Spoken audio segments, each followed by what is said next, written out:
Amy, tatakbo ring Senate President. May ilang kapwa senador ang lumapit kay Senator-elect Amy Marcos para hikayatin siyang tumakbo sa Senate President sa 20th Congress. Sinabi ni Senator Amy na ilang mga kapwa senador ang lumapit sa kanya para ialok ang kanilang suporta bilang kanilang kandidato para sa pagka-Senate President.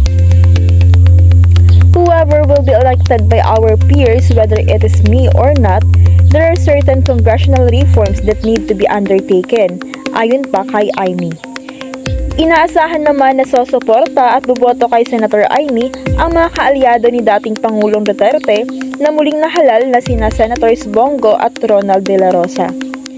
At si Senator-elect Rodante Marcoleta na pawang nanalo noong May 12 midterm elections bilang bahagi ng senatorial slate ni Duterte.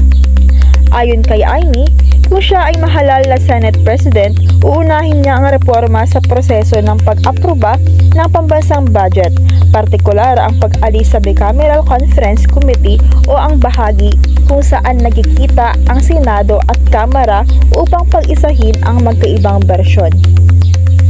The most important is reform in the budgetary process. Tigilan ng mahiwagang BICAM. The right priorities in spending, considering our current fiscal deficits and huge indebtedness, must be legislated. Food security and support to our farmers and fishermen, education, health, and truly necessary social services. Pahayag pa ng Senador. Marcos, pinag-resign buong gabinete. Pinagsimiti ni Pangulong Ferdinand Marcos Jr. lahat ng miyembro ng kanyang gabinete ng courtesy resignation bilang bahagi ng mas malawak na pagsasaayos sa direksyon ng pamahalaan kasunod ng resulta ng halalan. It's time to realign government with the people's expectations, ayon kay Pangulong Marcos. Layo ng hakbang na ito na muling ihanay ang administrasyon sa mga tunay na pangangailangan at inaasahan ng taong bayan. Ayon sa palasyo, tapos na ang panahon ng nakagawiang pamamalakad at ang tinig naman ng mamamayan ang dapat mangibabaw, hindi ang politika. This is not business as usual. The people have spoken and they expect results, not politics, not excuses. We hear them and we will act. Dagdag pa ni Marcos.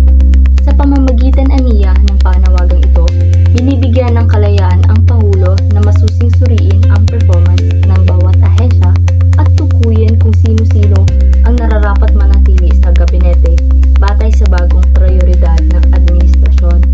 Itinuturing ng Malacanang ang hakbang na ito bilang pagsisimula ng panibagong yugto ng pamumuno, isang pamahalaang mas matatag, mas mabilis kumilos at nakatuon sa konkretong resulta.